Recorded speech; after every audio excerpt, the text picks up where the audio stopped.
It's time now to go over the test, the H2S test that we have after our PowerPoint. I'd like to go through each one of them, and if there's a question, we can explain them and go on from there. So we'll start with question 1. Hydrogen sulfide shall be controlled so that no employee is exposed to hydrogen sulfide exceeding, remember from the presentation, 10 parts per million, and during a time-weighted average of 8 hours. So 10 parts per million over a time-weighted average of 8-hour work shifts. All right, number 2. Evacuation of an area shall be required if the concentration of hydrogen sulfide equals or exceeds 10 parts per million. I think we've kind of beat that down quite a bit.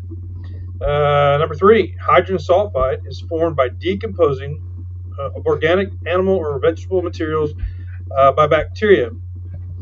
This would be a true statement. Anything that rots puts off a gas. That gas in part is hydrogen sulfide, so that smell you recognize as you're going down the road, that would be what we're looking for when we're dealing with hydrogen sulfide on the oil and gas locations. All right, let's go to number 4. At high concentration, H2S rapidly deadens the sense of smell.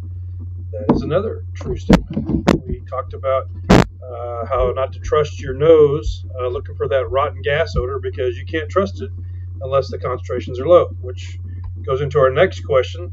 At low concentrations, 4 to 6 parts per million, H2S has an offensive odor similar to, if you're paying attention to the information provided, we're talking about rotten eggs. It has a distinctive smell. It's no question that you're going to recognize the smell of H2S at low concentrations. Number 6, give 2 industry names for hydrogen sulfide. Well, there are many. Industry names could be sour gas. We could be talking about swamp gas. You heard me say in the presentation that mother-in-law's breath or ex-wife's armpit, whatever stinks to you, that's it. That's what we're talking about. Next, we're talking about number 7, OSHA. Permissible exposure limits for H2S and parts per million is 10. That is where we're looking at for parts per million for exposure for OSHA. Number 9, H2S is blue in color and lighter than air. Well, we know for a fact that it's heavier than air, and it's only blue in color, the flame, when it's burned. H2S is actually invisible. As my partner was talking to you on the recap for the Left Undone movie, if we could see it like fog, then we can avoid it. We cannot see it, so it's kind of hard to avoid, which is why we need materials and equipment to monitor it. Number 10, H2S that is recovered from natural gas and petroleum refining operations is converted to sulfuric acid or disposed of by burning or flaring. This is also true.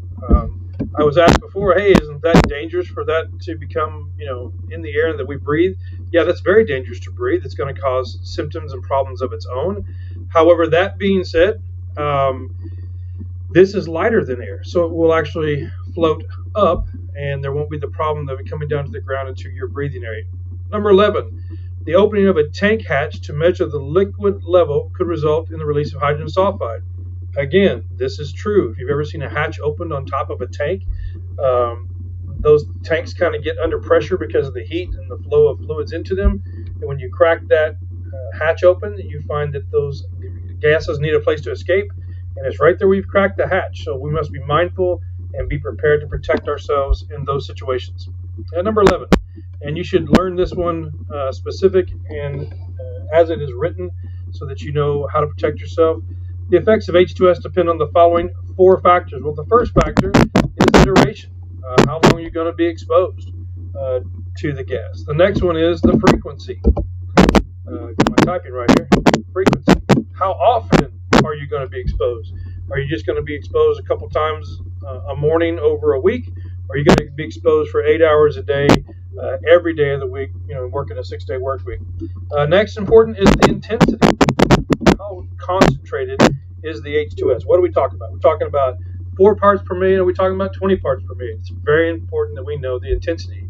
Now, the most important factor, I believe, is individual susceptibility. Let me see if I can spell that right. Susceptibility. There we go. Individual susceptibility. What does this mean? So let's give you a couple of examples of employees. Say you got a 50-year-old man who's overweight, smokes, and doesn't take care of himself, and you're putting him out there to work in a highly concentrated H2S environment. Standing next to him is the guy who just got out of high school, the former star of the football team, who's in excellent condition. Just by those simple designations, you can tell that the young guy is going to be more capable of surviving or working better and safer in this environment than the previous person we mentioned. And therefore, as leadership, or if that might be you, you got to determine whether or not this is something you can handle. Number 12, bring this up here a little bit. After consuming alcohol, individuals should wait at least 12 hours before working in an H2S environment. Well, that's false.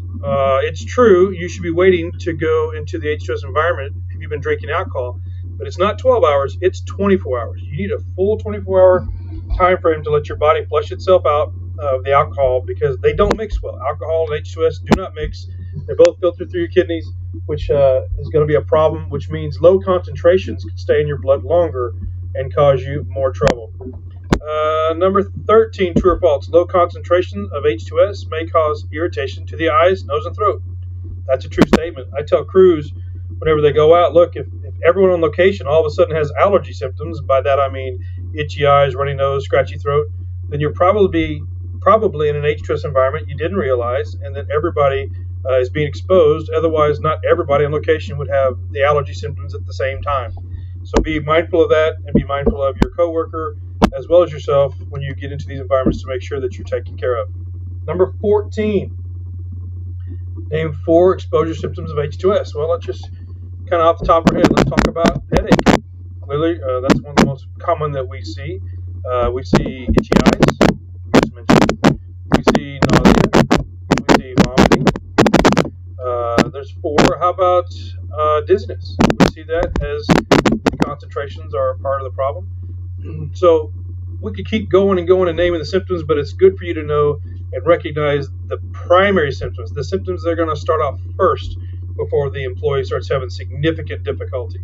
All right, number 15, true or false. Contact lenses cause eye irritation and should not be worn while a respirator is being used in a contaminated area. This is a true statement. The problem with wearing these contacts in a confined space, in a area where a respirator is in a contaminated zone, would be that the contact lenses could actually fuse to your eye, requiring medical attention to get them removed. It's just not a safe method of handling this. What we normally see is if you wear a respirator and you have to have glasses, they make prescription glasses that fit inside the respirator. They have to make them to fit inside, or you're going to lose your seal, and that will be a real problem. Number 16, name 2 H2S detection methods. For us in the field, we're talking about our monitors. We're talking about those things that are going to go off and that are preset under factory settings that we don't have to worry about. But what this is asking, and we covered it in the PowerPoint, was ampules, those colorimetric devices that we can pull a sample of the H2S in the form of a fluid, and then we can do colorimetric testing based on what kind of concentration it is. And then there's the lead acetate tape. Again, it's a colorimetric system. In other words, we're going to dip it in to the sample just like we did in high school when they were doing the pH testing in your biology class, and they had like a lemon juice or a vinegar and then plain water, and you would dip the pH tape in there and you compare it to the little color chart on the side of the bottle to see how the pH changed. Same kind of situation for the lead acetate tape. Again, these are 2 styles that we don't use in the field outside of companies who just do H2S training and monitoring, or you're an industrial hygienist working with an organization. As a field employee, you're going to trust your monitor no matter what until it's proven to be wrong. Number 17, API, or American Petroleum Institute, number 55, recommends a calibration test on electronic detectors once a month.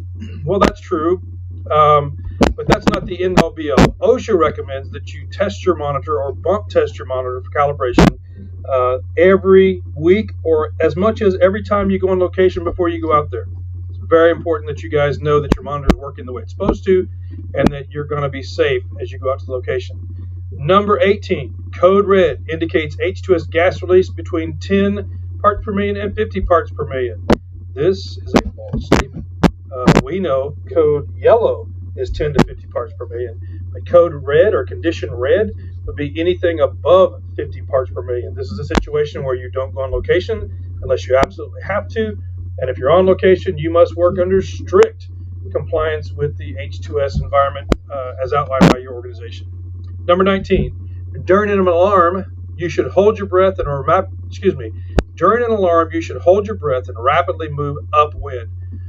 This is true for this material. However, if I were to tell you to hold your breath, your initial response would probably be to take a breath to hold.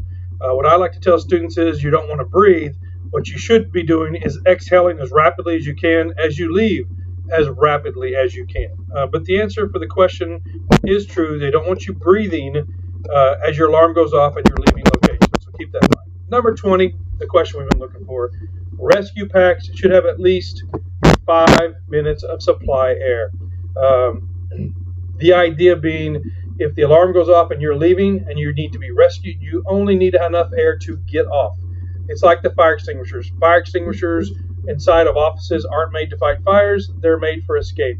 This kind of rescue pack is made for escape. It's got 5 minutes worth of air on it for you to throw it on and get away from the location.